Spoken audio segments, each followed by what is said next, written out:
Welcome back. અને first of all કે બહુ ટાઈમ પછી અને એક્ઝામના જસ્ટ આગલા દિવસે સેશન લેવું પડે છે, તો I am sorry but let us deal with it. બરાબર, ડોન્ટ વરી. તમે બધા એટલા મેચ્યોર છો, એટલા કેપેબલ છો, એટલી સારી તૈયારી કરી દીધી છે કે you don't need anything else. બરાબર. તો છેલ્લે આપણે આજે વાત કરીશું કે તમે તમારું એક્ઝામમાં, હવે જ્યારે કાલથી એક્ઝામ ચાલુ થઈ રહી છે, તો તમારું પરફોર્મન્સ ઇમ્પ્રુવ કઈ રીતે કરશો. બરાબર.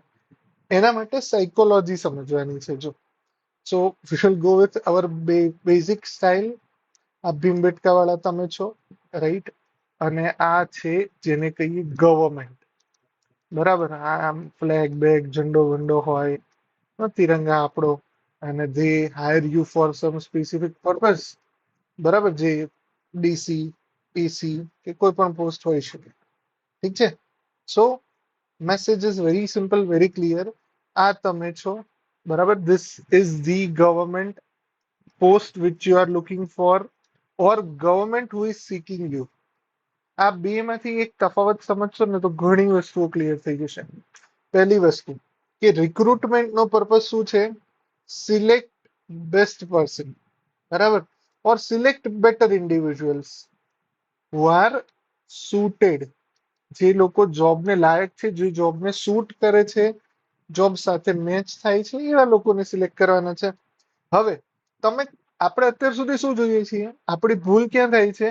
આપણે 5,000 કે 6,000 કેન્ડિડેટ માંથી આપણે સે ગણીને 100 કે 200 કેન્ડિડેટ્સ થી અંદર આવવું છે, ડિપેન્ડિંગ ઓન ભરતી size.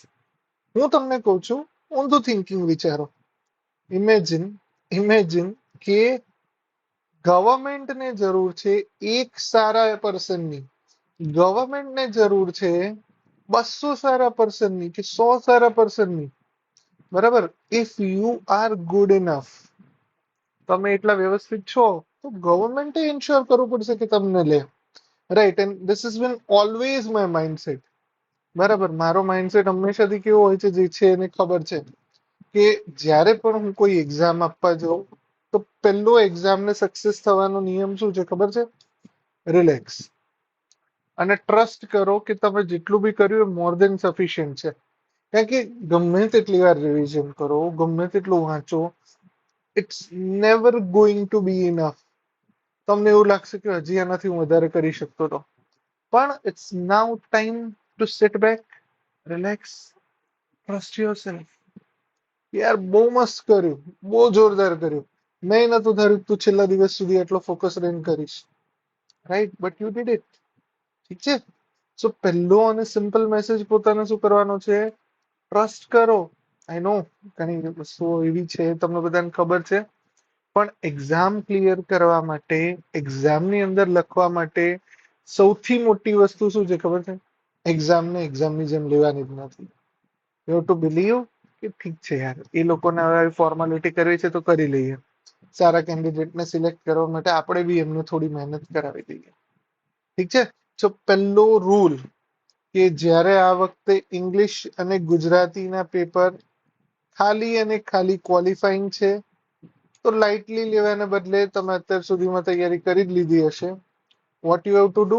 You have to make sure કે તમે એમાં અરાઉન્ડ 100 પ્લસ ની આજુબાજુ ટેન્ટેટિવ તમે રાખજો, કે જેટલું તમે સ્કોર કરી શકો. બરાબર. Grammar will be the key in most the areas. બધી ફોર્મેટ્સ ખાલી ડિસેન્ટલી લખી આવશો, તમે આરામથી ક્વોલિફાય થઈ જશો. સો પહેલું કે આપણે ફાયદો એ છે કે હવે આ બે પેપરને આપણે ગણવાના જ નથી, જે અધરવાઇઝ આપણે 6 ની અંદરથી ગણતા હતા. હવે 7 માંથી 2 પેપર તો નીકળી ગયા. બરાબર. So then comes the one paper of essay અને અધર 4 પેપર્સ, જીએસ 1 2 3 4. બરાબર. સો એસેન્શિયલી તમને હું ફરી એકવાર યાદ કરાવું છું કે દરેક સબ્જેક્ટનો એક પર્પસ છે. એસે તમારી જોડે તે શું ચેક કરે છે? જુઓ, તમે બધા અત્યાર સુધીમાં એસે લખ્યા હશે, પણ એસે શું છે? એસે વ્યક્તિને ઓળખવા માટેનો અરીસો છે. બરાબર. કોઈ બી વ્યક્તિને જ્યારે એક સિમ્પલ ટોપિક પર તમે 12 પેજ કે 1000 થી 1200 વર્ડ લખાવો ને, ત્યારે એની રિયલ માઇન્ડસેટ ખુલ્લું પડી જાય. એક બે વાક્યોમાં એક બે કોટ સારા લખવાથી એસે સારો નથી થતો. એસે સારો કેવી રીતે થાય છે? એક good beginning, good interesting beginning, જેમ એક સારા પિક્ચરમાં એક ક્યુરિયોસિટી બિલ્ડ થાય, followed by a very good middle part which is a body, followed by the suitable ending which is matching with the beginning. As simple. Essay એટલે એવું છે ને કે એને પિક્ચર વાંચવાનું મન થઈ ગયું કે નહીં, ઓલા ઘણી વસ્તુ હોય તમે બુક વાંચો ને પહેલી લાઈનમાં પહેલા જ પેરેગ્રાફમાં કંઈક એવું મળી જાય કે તમારે સ્ટોરી આખી વાંચવી જ પડે.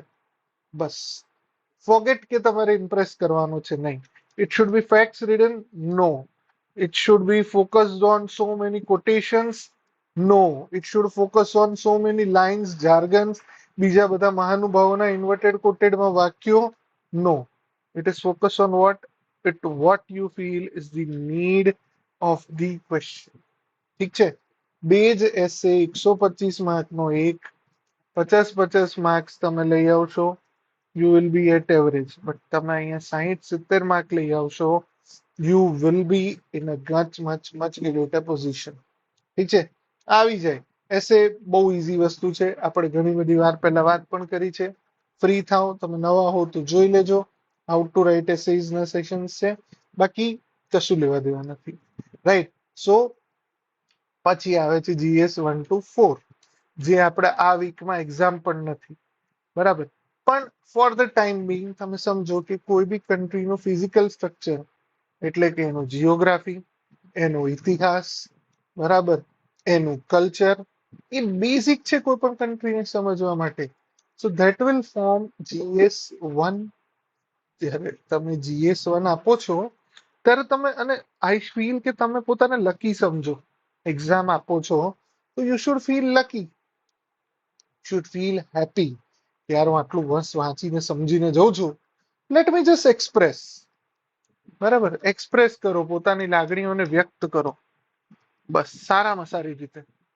ફોગેટ. ઘણા લોકો એમ કે છે કે સર ટાઈમ મેનેજમેન્ટ નું શું કરવાનું?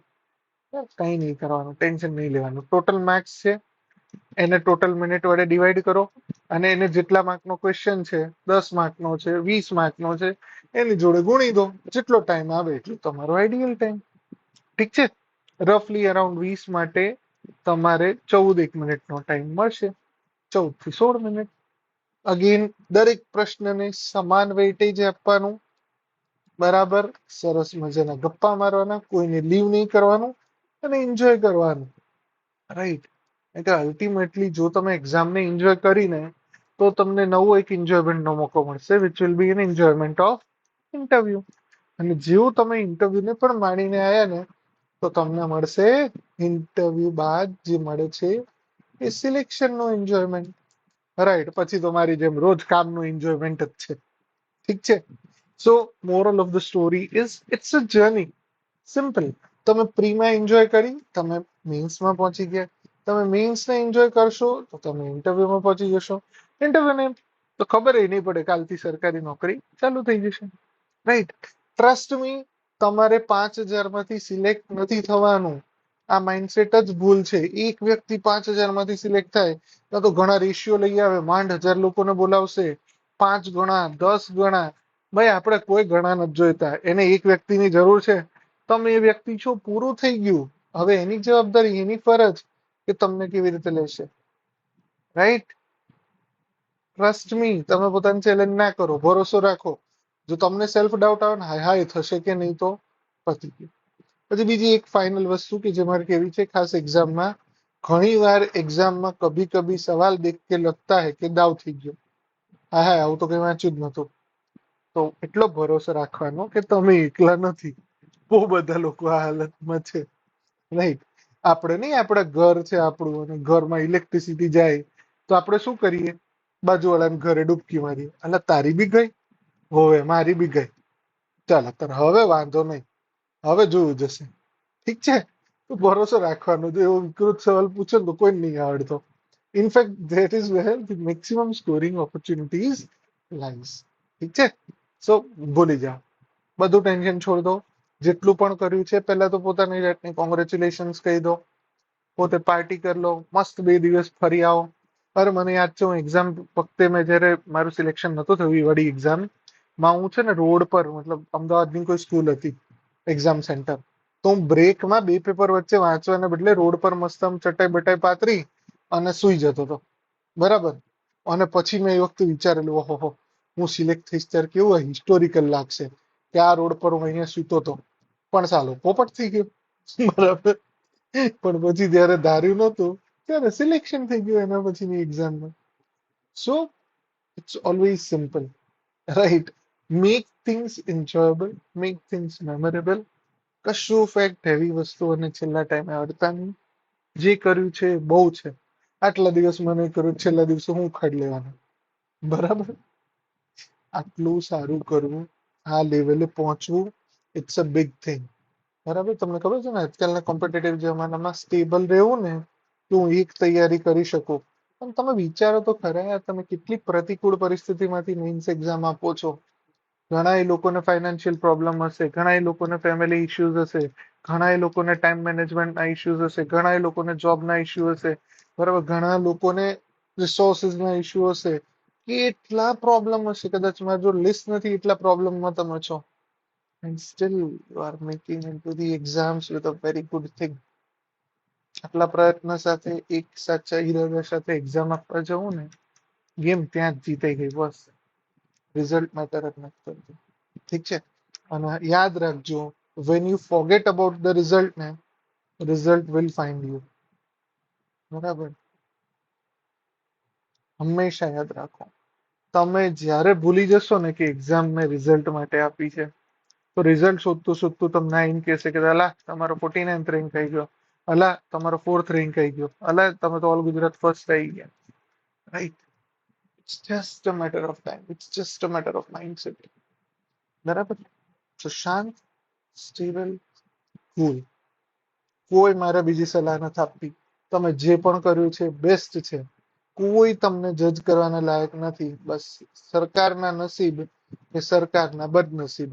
બરાબર. આ એક્ઝામ શું કરશે? સરકારના નસીબ ચેક કરશે કે મેરે નસીબ में तू है या नहीं, કે પછી સરકારના બદનસીબ ચેક થશે. ઠીક છે? કે તું નહીં તો કોઈ નહીં, मैं जी लूंगा एक खराब ऑफिसर के साथ भी, तो भोगवे. बराबर. Okay, got it clear? Very simple. बस टेंशन छोड़ दो. ઠીક છે? સો ઓલ ધ બેસ્ટ.